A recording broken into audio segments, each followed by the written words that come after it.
Welcome back everyone, it's Charlie. This will be my Captain America 4 New World Order Red Hulk video. We just found out what the story is actually going to be with Red Hulk, Thunderbolt Ross, and how it's connected to everything else that's been happening during Marvel Phase 4 and during Marvel Phase 5 as well.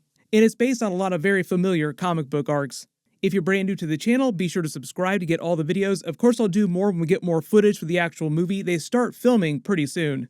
First things first, if you didn't see the news, Thunderbolt Ross has been recast from William Hurt because he passed away to Harrison Ford. So Harrison Ford is going to debut in Captain America 4 as the new recast version of Thunderbolt Ross. It'll be just like them recasting Rhodey with Don Cheadle. But all the stuff that William Hurt did in his movies are still canon to the MCU, even though it's going to be a new actor. The official synopsis for his character in the movie reads, the former Lieutenant General of the United States Army and Secretary of State. He was Secretary of State during Captain America Civil War. Now it says during the movie he's going to be President of the United States. And then it says using gamma radiation siphoned from the Bruce Banner Incredible Hulk transformed Ross into Red Hulk. So it sounds like during the events of the movie, or by the end of the movie, he will transform into Red Hulk, and that leads directly into the Thunderbolts movie, because Thunderbolts happens right after the events of Captain America 4, like it's a back-to-back movie kind of situation.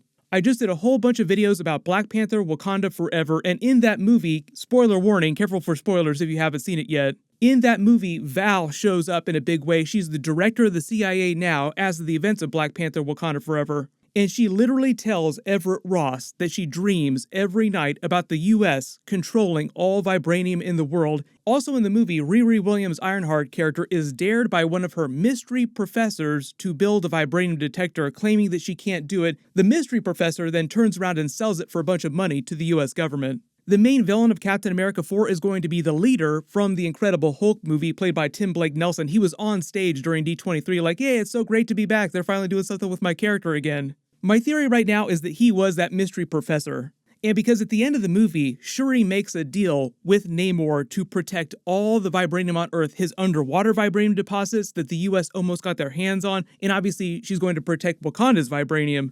Now the only way anybody in the world can get vibranium short term is to invade Wakanda, which is exactly what Namor wanted at the end of the movie, because he was hoping that Shuri would then form an alliance with him, turn to him for help, and they would burn the surface world to the ground, as he prophesied earlier. So they're just setting up Val eventually invading Wakanda in a big way, and probably using the Thunderbolts to do it, but obviously the Thunderbolts movie comes after Captain America 4, so what's Captain America 4 all about? If Thunderbolt Ross becomes president, what they might be doing is actually doing the transition from Secret Invasion to Dark Reign from the comics. We have Secret Invasion episodes that are coming early next year. The whole idea in the MCU version of Secret Invasion is it's more of a political intrigue kind of thing, where an evil group of Skrulls has infiltrated a bunch of world's governments trying to take over the planet. Same basic idea, but like every single Avenger isn't going to show up as a Skrull version of themselves. Everett Ross is also coming back from Black Panther Wakanda Forever in Secret Invasion as well. That's why Okoye rescued him at the end of Black Panther Wakanda Forever, so that he could go help Nick Fury. But what they might be setting up is that in Secret Invasion, Nick Fury winds up being successful in taking down this sect of Skrulls, but they find out that they had impersonated a bunch of world leaders, including the US president, which naturally kicks him out of office. Meaning there's a vacancy, and Thunderbolt Ross winds up taking credit for all the things that Nick Fury did, getting rid of the Skrulls. Just like in comic book Secret Invasion, Norman Osborn took all the credit for getting rid of the Skrulls and rode the clout that he got from that with the US government to become the new director of S.H.I.E.L.D. and take over the Avengers and replace them with the Dark Avengers. But in the MCU, it's Thunderbolt Ross taking credit for everything that Nick Fury does, getting rid of all these bad Skrulls, and using the clout from that to win the US presidency. So Thunderbolt Ross becomes the most hardcore militaristic president in the history of the United States. That might have something to do with Val becoming the new director of the CIA, getting away with all this really shady stuff, but that is sort of stock and trade for the CIA if you're not familiar with them. They get involved in all kinds of black ops, shady stuff. And the whole idea is that coming out of Secret Invasion, there's this paranoia aspect that just drives everything through the roof. So the world is still healing from the snap, the 5-year time jump, Avengers Endgame, Thanos. That's one of the main reasons why they were so pissed off at Wakanda during Black Panther Wakanda Forever. We're trying to rebuild. Why aren't you sharing all your resources, your technology, your vibranium with us? Thunderbolt Ross and Val basically want to do a more militaristic version of what Iron Man was trying to do. Cover the world in a suit of armor, except Thunderbolt Ross and Val are really only thinking about the United States, not the rest of the world. And they want vibranium to do that. They want a bunch of powered people who will do what they say. That's who the Thunderbolts are, basically. Like Thunderbolt Ross becomes the US president, he creates his own version of the Dark Avengers, and they are the Thunderbolts characters. Here's where we get to the whole Red Hulk, the leader, and the Bruce Banner Incredible Hulk plot. Because the leader's whole thing is replicating the powers of the Hulk, I think he's going to be the person who winds up turning Thunderbolt Ross into Red Hulk, siphoning off Bruce Banner Hulk's gamma energy the same way that they did it in the comics to create Red Hulk. If you're not familiar with where the Red Hulk in the comics came from, it's actually right out of World War Hulk. I know everybody wants World Breaker Hulk within the Marvel Cinematic Universe. When are we going to get World Breaker Hulk? The funny thing is that comic book World Breaker Hulk was used to create comic book Red Hulk.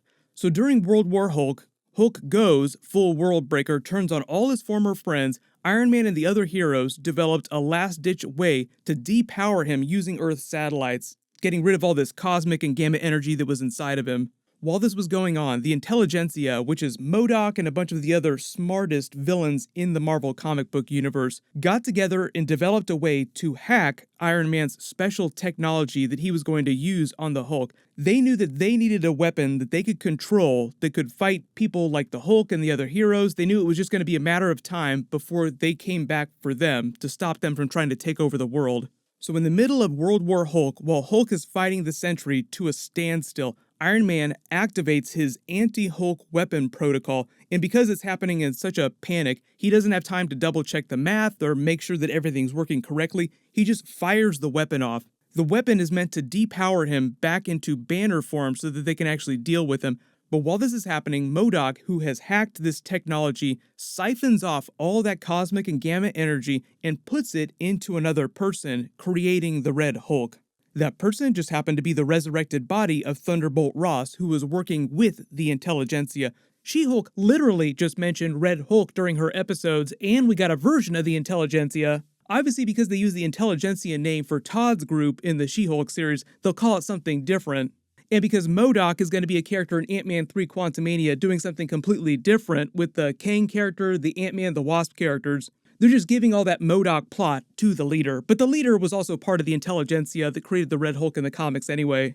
There were even some deleted scenes in the Incredible Hulk movie of the William Hurt Thunderbolt Ross talking about taking the powers of the Hulk for himself, which is literally talking about becoming Red Hulk.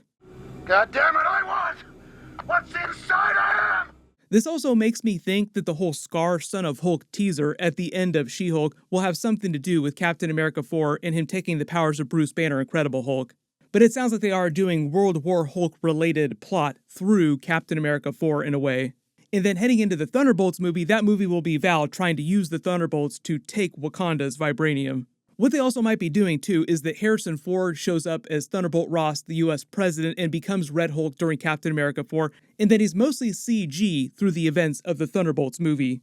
Back when they released the Thunderbolts teaser of the initial team, people were like, wow, that's a small team, and they're all super soldiers. Isn't there going to be a Hulk character on that team? Because in the picture, if you look behind them, there's all this dead space. I think the idea is that the Red Hulk is meant to fill all this dead space here. There's also the Abomination character. We have to ask what's happening with him, because during the She-Hulk series, they teased that he'd actually become a much more chill person, like he wasn't evil anymore. What they could always do is just have Thunderbolt Ross Red Hulk wind up killing him, just to prove how badass he is. Because I think the whole idea is that by the end of Captain America 4, he becomes Red Hulk so that they can use Red Hulk as a big character during the Thunderbolts movie.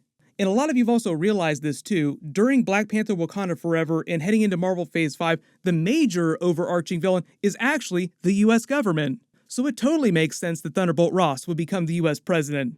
Like towards the end of Marvel Phase 5, things are going to turn into the Dark Reign era of the comics within the MCU. But everyone post all your theories in the comments below. If Thunderbolt Ross becomes Red Hulk, siphons the gamma from the Incredible Hulk Bruce Banner character, what kind of World War Hulk plot do you think they're going to do during Captain America 4 to sort of build up to that? We'll also get a new Secret Invasion trailer really soon too, so of course I'll be doing full videos for that just like I do for all the other Marvel Disney Plus series. Because they're introducing Hugh Jackman's Wolverine and Deadpool into the MCU during Deadpool 3, like by the end of the movie they'll be in the MCU, I also kind of wonder if Thunderbolt Ross is going to get his hands on Hugh Jackman's Wolverine and try to replicate his powers, and that's how we get adamantium inside the MCU. Because adamantium in the comics was created when scientists in the United States were trying to recreate vibranium. They created adamantium by accident. We might see another twist like that later in Marvel Phase 5, because Val wants all this vibranium, so they're probably trying to find a way to replicate it. I've got a bunch of bonus videos planned this week. There's a bunch of big stuff happening, and the Guardians of the Galaxy Holiday Special is going to be dropping really soon too. So make sure you enable alerts for my channel so you don't miss that. Click here for my Black Panther Wakanda Forever post-credit scene video, and click here for my new Deadpool 3 video. Thank you so much for watching, everyone stay safe, and I'll see you guys in the next one.